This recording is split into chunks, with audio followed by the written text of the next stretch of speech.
Hi friends, என் கார்த்திக் துருவம் அகாடமியிலிருந்து. So நம்ம இன்றைக்கி பார்க்கக்கூடிய கரண்ட் அஃபேர்ஸ் வந்து பார்த்தீங்கன்னா 2024 ஆண்டு பிப்ரவரி 8, 9 இந்த 2 நாளுக்கு உண்டான கரண்ட் அஃபேர்ஸ் பார்க்க போகிறோம். சரிங்களா? ஓகே, முதல் கேள்வி பாருங்கள்.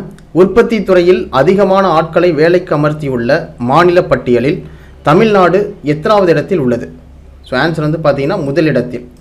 ஸோ இப்போ சமீபத்தில் வந்து பார்த்தீங்கன்னா 2020-21 திரும்ப 2021-22க்கான வருடாந்திர தொழில் ஆய்வறிக்கை வந்து வெளியிட்டிருந்தாங்க. அதில் உற்பத்தி துறையில் அதிகமான ஆட்களை வேலைக்கு அமர்த்தியுள்ள மாநில பட்டியலில் நம்ம தமிழ்நாடு வந்து பார்த்திங்கன்னா முதலிடத்தில் இருக்குது. 2ஆம் இடத்துல வந்து பார்த்திங்கன்னா குஜராத் இருக்குது, 3ஆம் இடத்துல மகாராஷ்டிரா இருக்குது, 4ஆம் இடத்துல உத்தரப்பிரதேசம் இருக்குது. ஓகேங்களா? உற்பத்தி துறையில் அதிகமான ஆட்களை வேலைக்கு அமர்த்தியுள்ள மாநில பட்டியலில் தமிழ்நாடு எத்தனாவது இடத்துல இருக்குது அப்படின்னு சொல்லி பார்த்தீங்கன்னா முதலிடத்தில் இருக்குது. சரிங்களா? ஓகே, அடுத்த கேள்வி பாருங்கள். பவளப்பாறையை கண்காணிக்க கண்டுபிடிக்கப்பட்டுள்ள ரோபோவின் பெயர் என்ன? ஸோ ஆன்சர் வந்து பார்த்தீங்கன்னா சீபாட். அதாவது கடலுக்கு அடியில் இருக்கக்கூடிய பவளப்பாறையை கண்காணிக்கணும் அப்படிங்கிறதுக்காகவும், நீர் வெப்ப துவாரங்களை கண்டறியணும் அப்படிங்கிறதுக்காகவும், கடல் ஆய்வுகளை மேற்கொள்ளணும் அப்படிங்கிறதுக்காகவும் இந்த ரோபோவை தயாரிச்சிருக்காங்க. இந்த ரோபோவை தயாரித்த நிறுவனம் வந்து எதுன்னு சொல்லி பார்த்தீங்கன்னா கோவாவின் தேசிய கடல்சார் ஆய்வு நிறுவனம் தான் வந்து பார்த்தீங்கன்னா இந்த சீபாட் அப்படின்ற ரோபோவை கண்டுபிடிச்சிருக்காங்க. ஓகேங்களா? பவளப்பாறையை கண்காணிக்க கண்டுபிடிக்கப்பட்டுள்ள ரோபோவின் பெயர் என்ன? ஸோ ஆன்சர் வந்து பார்த்தீங்கன்னா சீபாட். அடுத்த கேள்வி பாருங்கள். பின் வருவனவற்றில் தமிழ்நாட்டில் எந்த நகரம் பிச்சைக்காரர்கள் இல்லாத நகரமாக மாற்றப்பட உள்ளது? ஸோ ஆன்சர் வந்து பார்த்தீங்கன்னா மதுரை. அதாவது மத்திய அரசு வந்து பார்த்தீங்கன்னா வருகிற 2026ஆம் ஆண்டுக்குள்ளே கிட்டத்தட்ட 30 நகரங்களில் பிச்சைக்காரர்கள் இல்லாத நகரமாக மாற்றணும் அப்படின்ற ஒரு இலக்கை வந்து நிர்ணயிச்சிருக்காங்க. அதில் தமிழ்நாட்டில் எந்த நகர பிச்சைக்காரர்கள் இல்லாத நகரமாக மாற்ற போகிறாங்க அப்படின்னு சொல்லி பார்த்தீங்கன்னா மதுரை. ஓகேங்களா? பின் வருவனவற்றில் தமிழ்நாட்டில் எந்த நகரம் பிச்சைக்காரர்கள் இல்லாத நகரமாக மாற்றப்பட உள்ளது அப்படின்னு சொல்லி பார்த்தீங்கன்னா மதுரை. சரிங்களா? ஓகே, அடுத்த கேள்வி பாருங்கள். இந்தியாவின் முதல் 155 மில்லிமீட்டர் வெடிமருந்தினை உருவாக்கியுள்ள ஐஐடி எது? ஸோ ஆன்சர் வந்து பார்த்தீங்கன்னா ஆப்ஷன் பி, மெட்ராஸ் ஐஐடி. அதாவது மெட்ராஸ் ஐஐடி அப்படிங்கிறது எப்போ உருவாக்கப்பட்டது அப்படின்னு சொல்லி பார்த்தீங்கன்னா 1959. ஸோ இந்த மெட்ராஸ் ஐஐடி சமீபத்தில் என்ன பண்ணியிருக்காங்கன்னா இந்தியாவிலேயே முதல் முறையாக 155 மில்லிமீட்டர் வெடிமருந்தை உருவாக்கியிருக்காங்க. ஓகேங்களா? அந்த இமேஜில் பார்த்துட்டு இருக்கோம்ல, இதுதான். ஸோ இந்தியாவிலேயே முதல் முறையாக 155 மில்லிமீட்டர் வெடிமருந்தை உருவாக்கியுள்ள ஐஐடி வந்து எதுன்னு சொல்லி பார்த்தீங்கன்னா மெட்ராஸ் ஐஐடி தான். சரிங்களா? ஓகே, அடுத்த கேள்வி பாருங்கள். சூரஜ்குண்ட் மேளா என்னும் சர்வதேச கைவினை பொருட்கள் கண்காட்சி எங்கு நடைபெற்றுள்ளது அப்படின்னு சொல்லி பார்த்தீங்கன்னா ஆன்சர் வந்து ஆப்ஷன் சி, ஹரியானா. அதாவது இப்போ சமீபத்தில் சூரஜ்குண்ட் மேளா அப்படின்ற சர்வதேச கைவினை பொருட்கள் கண்காட்சி ஹரியானாவில் நடந்தது. ஓகேங்களா? இதை தொடங்கி வச்சது வந்து யாருன்னு சொல்லி பார்த்தீங்கன்னா நம்மளுடைய இந்திய குடியரசுத் தலைவர் திரௌபதி முர்மு அப்படின்றவங்க தான் தொடங்கி வச்சுருக்காங்க. முக்கியமாக இந்த கண்காட்சியோட பங்குதாரர் நாடாக இருக்கக்கூடிய நாடு வந்து எதுன்னு சொல்லி பார்த்தீங்கன்னா தான்சானியா அப்படின்ற நாடும், பங்குதாரர் மாநிலமாக வந்து பார்த்தீங்கன்னா குஜராத் மாநிலமும் இருக்குது. ஓகேங்களா? சூரஜ்குண்ட் மேளா என்னும் சர்வதேச கைவினை பொருட்கள் கண்காட்சி எங்கு நடைபெற்றுள்ளது அப்படின்னு சொல்லி பார்த்தீங்கன்னா ஹரியானா. சரிங்களா? அடுத்த கொஸ்டின் பாருங்கள். முதலமைச்சர் வயோஸ்ரீ திட்டத்தினை தொடங்கியுள்ள மாநிலம் இது? ஸோ ஆன்சர் வந்து பார்த்தீங்கன்னா ஆப்ஷன் பி, மகாராஷ்டிரா. அதாவது இந்த திட்டம் வந்து எதற்காக கொண்டு வந்தாங்கன்னா உடல் மற்றும் மனநல குறைபாடால் பாதிக்கப்பட்ட சுமார் 15 லட்சம் மூத்த குடிமக்களுக்கு இந்த திட்டம் வந்து பயன்பட போகுது. 65 வயசுக்கு மேற்பட்ட குடிமக்கள் இருக்காங்கல்ல, முக்கியமாக வயதானவர்கள், மாற்றுத்திறனாளிகள், இவங்களுக்குலாம் வந்து பார்த்தீங்கன்னா மாதந்தோறும் 3000 ரூபா பணம் வந்து வழங்க போகிறாங்க இந்த திட்டத்தின் மூலயமா. ஓகேங்களா? முதலமைச்சர் வயோஸ்ரீ திட்டத்தினை தொடங்கி இருக்கிற மாநிலம் வந்து எதுன்னு சொல்லி பார்த்தீங்கன்னா மகாராஷ்டிரா. சரிங்களா? ஓகே, அடுத்த கேள்வி பாருங்கள். தேசிய சுகாதாரத்துறை கில்காரி அப்படின்ற திட்டத்தை எங்கே தொடங்கியிருக்காங்க, எந்த மாநிலத்தில் தொடங்கியிருக்காங்க? ஸோ ஆன்சர் வந்து பார்த்தீங்கன்னா குஜராத் மற்றும் மகாராஷ்டிரா. ஸோ கில்காரி அப்படிங்கிறது குழந்தைகளின் குமுறல் அப்படின்னு அர்த்தம். ஓகேங்களா? ஸோ கில்காரி திட்டம் அப்படிங்கிறது கர்ப்பம், பிரசவம் மற்றும் குழந்தை பராமரிப்பு பற்றிய ஆடியோ செய்திகளை அந்தந்த குடும்பங்களுக்கு அவங்களுடைய மொபைல் ஃபோன்களுக்கு நேரடியாக வழங்கக்கூடிய ஒரு திட்டம் தான் வந்து பார்த்திங்கன்னா இந்த கில்காரி திட்டம் அப்படிங்கிறது.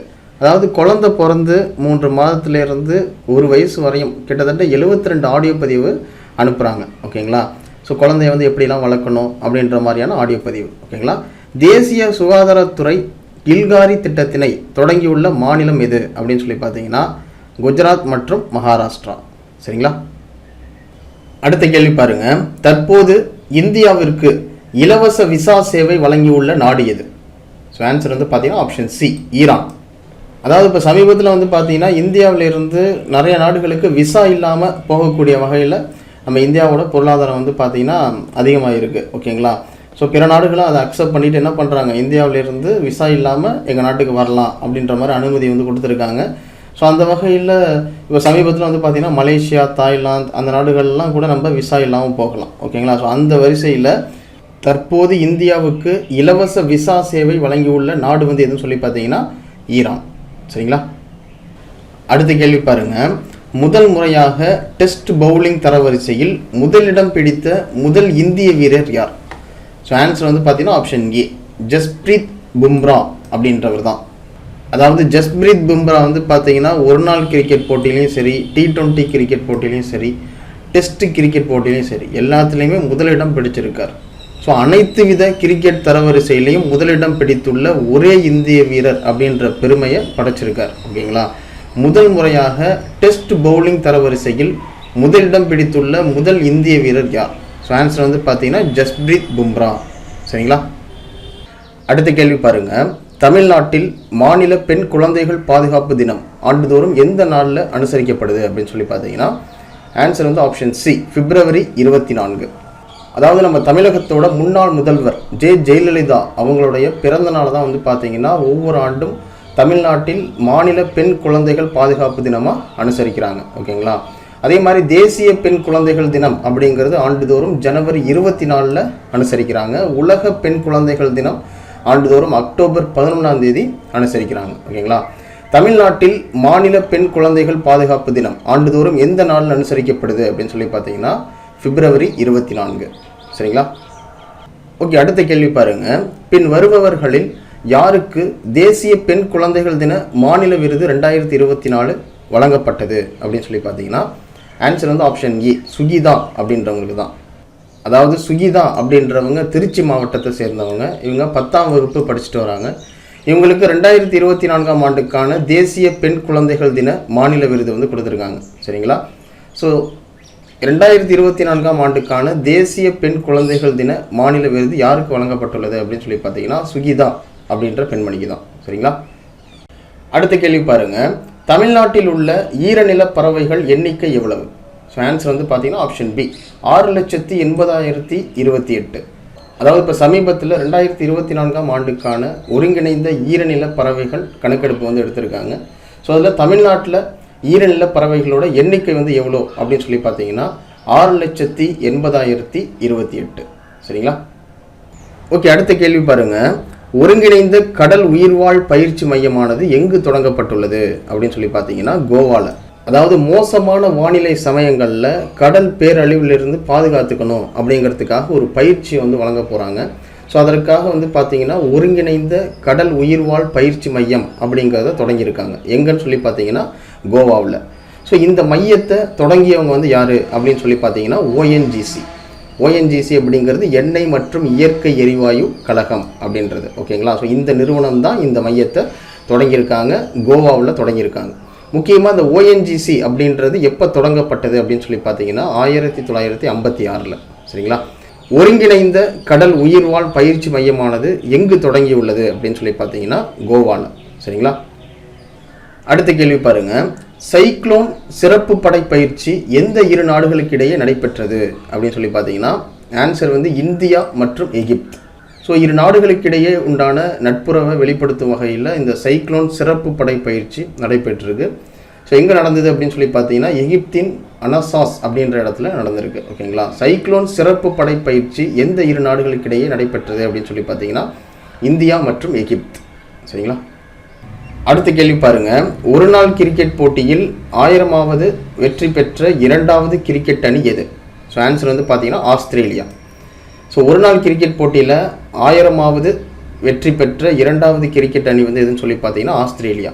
அதே மாதிரி ஒரு நாள் கிரிக்கெட் போட்டியில் 1000வது வெற்றி பெற்ற முதல் கிரிக்கெட் அணி வந்து எதுன்னு சொல்லி பார்த்தீங்கன்னா நம்ம இந்தியா தான். ஓகேங்களா? இரண்டாவது ஆஸ்திரேலியா. சரிங்களா?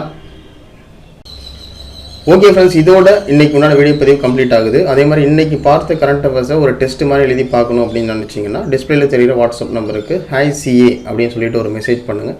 உங்களுக்கு டெஸ்ட் வந்து நம்ம கண்டக்ட் பண்ணுவோம். அதே மாதிரி இந்த வீடியோ பதிவு எப்படி இருந்தது அப்படிங்கிறத கண்டிப்பாக கமெண்ட் பாக்ஸில் மென்ஷன் பண்ணுங்கள். ஓகேங்களா? ஓகே ஃப்ரெண்ட்ஸ், இதோட இந்த வீடியோ பதிவை கம்ப்ளீட் பண்ணிக்கலாம். Okay, thank you. துருவம் அகாடமிலிருந்து கார்த்திக்.